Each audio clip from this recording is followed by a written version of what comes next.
Umuulan. Gusto ko maligo. Nandun na yung mga kalaro ko. Oh, naglalaro na sila habang naliligo sa ulan. Ay, magpapaalam ako kay mama. Mama?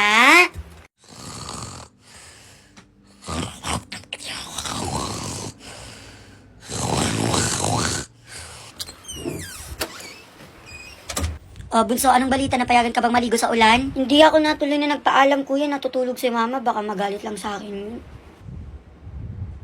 Ay! Bunso, ako na bahala sa'yo, promise. Ganito ang plano, maligo ka na ng ulan, mag-enjoy ka lang dun sa labas na maligo. Pero once na tinawag ko yung pangalan mo, that means gising na si mama.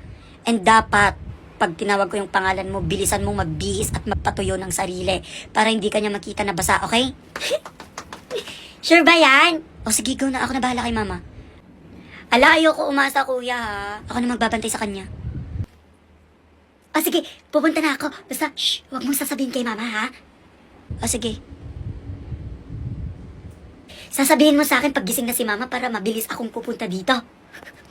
Sige, kuya. Oh my God, thank you. Thank you po, kuya. I love you.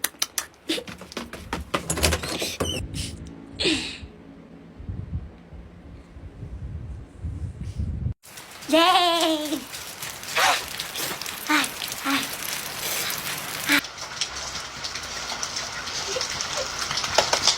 Yay! This is the best life! Asan na kaya yun?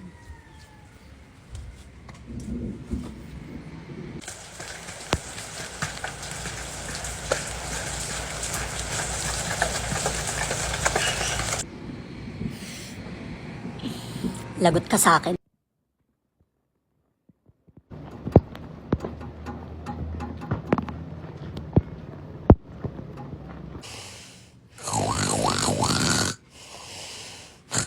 Mama?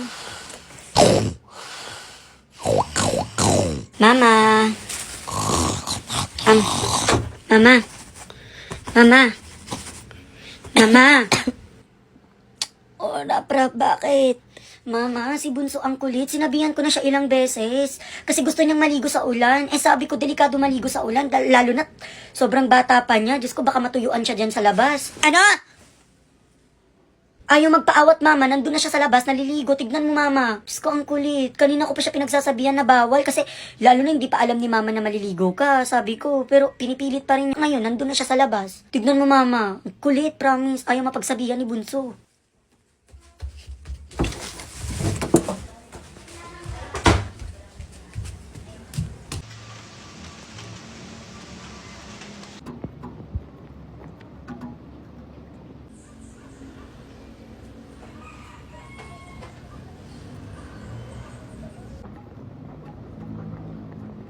Bunso!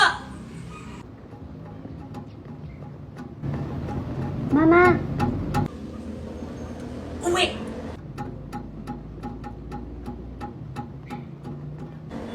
Uwi!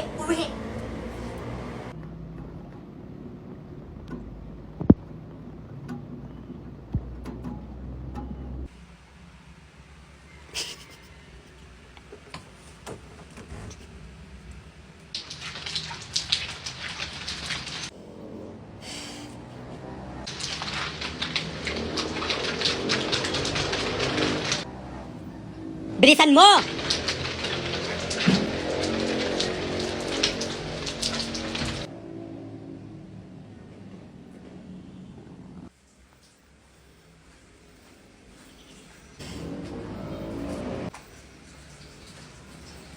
mama, ang sarap maligo ng ulan. At kanino ka nagpaalam na maligo ka sa ulan, Aber? Kanino ka nagpaalam? Masaya maligo sa ulan, ha? Masaya maligo sa ulan, lalo na pag magkasakit ka, ha? Diyos ko, nagulat ako sa sinabi ng kuya mo. Eh, paano kung may mangyari sa'yo dyan sa labas? Ha? Paano kung may mangyari dyan sa'yo? Diyos ko, naiinis ako sa'yo. Diyos ko, sobrang kulit mo. Kahit anong sabihin sa'yo, hindi ka nakikinig. Ayaw mong makinig. Isa pa, ha? Isa pa talaga, makakatikim ka na talaga sa akin. Opo, mama, hindi na po mauulit. Punta ka na sa loob! Magbihis ka!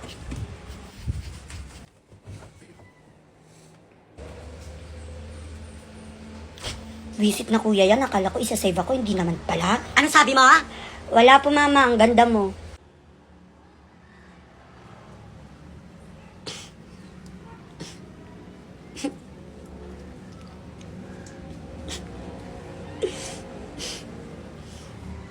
Maganda daw ako.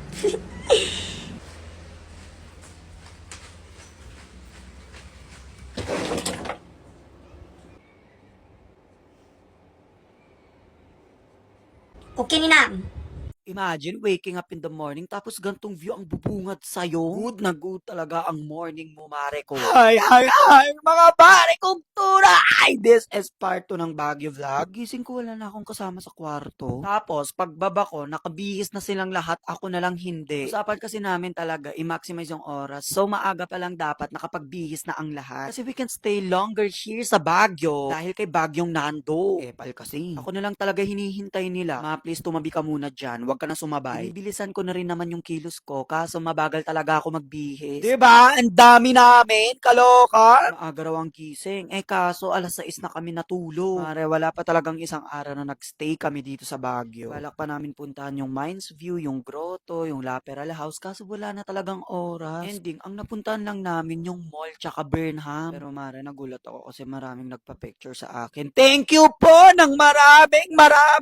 So, na-request nyo part 2 ng vlog. Siyempre, picture muna bago umalis. Actually, pag walang bagyo, hindi pa kami uuwi. Ang kaso, prone yung barangay namin sa baha, kaya kailangan naming umuwi bago mag-landfall si Nando. Kinikilig ako. Baba ko pa lang kasi sa sasakyan, may mga nakapansin na sa akin. Kahit gustong gusto ko na gumala, mag-rides, kumain. Siyempre, inuna ko muna sila kasi minsan lang din naman ako magbagyo. Also, thank you rin sa family ko na naghintay sa akin habang may mga nagpapapicture. Very supportive talaga sila. Pero hindi na nakakasupport yung ako yung gumagastos. Charot, alam nilang wala akong pera kaya hindi nila ako pinagastos. At dahil yung kagustuhan ng mga bata ang sinunod namin, kahit gusto namin mag-boat, dito ang bagsak namin para may kasama sila. O diba, pati si mama at lola nagbike din, parang walang arthritis mare ha. Sumakit agad yung paa, ending kumain na lang. Hindi na nila tinapos yung 30 minutes mare. Si Yang naman na laging nakakabangga ng pogi, ang galing mo talaga na, mangkin talaga kita. O si ate at tita, mga hindi halatang 30 na, kasi parang 40, hindi ko na rin tinapos yung 30 minutes mare kasi ang dami ring gustong magpa-picture. Naguluhan ako kay ating naka-red dyan. Sabi niya i-shoutout ko daw yung pangalan ko. Ano yun? Di kita gets ate, paano ba? Sabi niya videohan kita tas shoutout mo sarili mo. Pangalan ko po, opo. Hi. Ganun na lang ako sa video.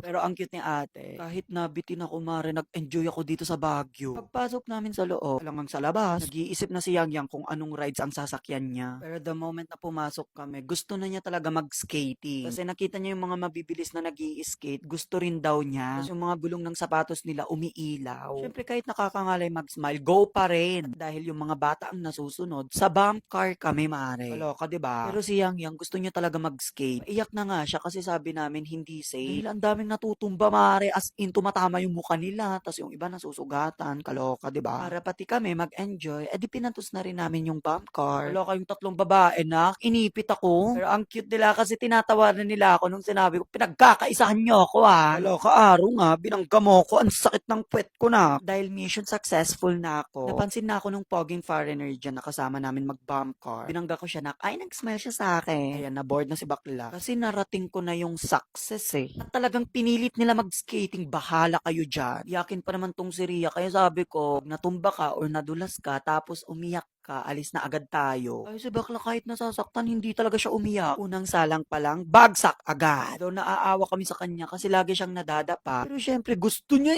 kaya pinagbigyan namin. Tinuturuan ko siya na dapat pavi. Kaso feeling ko gusto niya pati ako madapa. Hindi talaga siya umiyak, mare, promise. Gusto ko rin sana mag-skating. Kaso ang daming pogi tapos makikita lang nila madadapa ako. I wish na magbantay na lang ako. Yang kaya pa ba? Tinulungan na rin ako ni Mama Joy kasi pagod na ako kakabuhat sa kanya na. Tapos, tayo na nak, walang nakakita. Si kuya ang videographer dyan. Diyos ko kung sino-sino na lang din yung binivideohan niya. Habang nag-i-skating si Yang, may mga nagvi-video rin sa kanya. Mare, hindi kami makalayo kay Yang kasi mayat maya nadadapa talaga siya. Pati nagpapapicture, nadadapa. Tapos may lalaking lumapit kay Yang. Imbes na si Yang yung kiligin, ako yung kinikilig sa kanilang dalawa. Anak yung mukha mo nak, wag mo namang ipahalatang kinikilig ka. Lagot, Brandon! And another. Dahil ilang beses nang nadapa si Ria sa loob ng 10 minutes, kami na yung umawat sa kanya kasi naawa na kami Tapos after namin sa Burnham, balak namin mag-Mines View kaso umulan na. Kaya nag-mall na lang kami. Ganito pala sa Baguio, ang lamig, ang daming pogi! Pumunta lang kami sa pinakataas ng mall tapos nagpicture at tumambay saglit. Magti-TikTok pa sana kami buong family kaso umulan na. Tapos si mama at lola naman pumunta na sa lamay ni Kuya Binoy. Dito sa mall, mas maraming nagpa-picture mare. Ang puputi ng tao dito sa Baguio, grabe. Kahit Burnham at mall lang yung napuntahan namin. 10 over 10 pa rin yung overall experience ko dito. Nakaka-ignorante yung lamig, grabe. Tsaka nakaka-ignorante rin dito sa Baguio kasi imagine 10 years akong hindi bumalik dito. Kung sa Manila gala ako, dito sa Baguio parang any moment maliligaw ako. Kasi as in isang barangay or munisipyo dito sa Baguio wala akong alam. Marami pang nagpa-picture pero hindi ko na sinali yung iba kasi mahaba na yung video, no? Sana next time na magbabagyo ako may mag-aaya ng play. Baka every week magbabagyo ako. Mas malapit na yan sa Manila, oh. Over naman sa every week na. Ayun, that's it for our Baguio vlog. Thank you, Mare!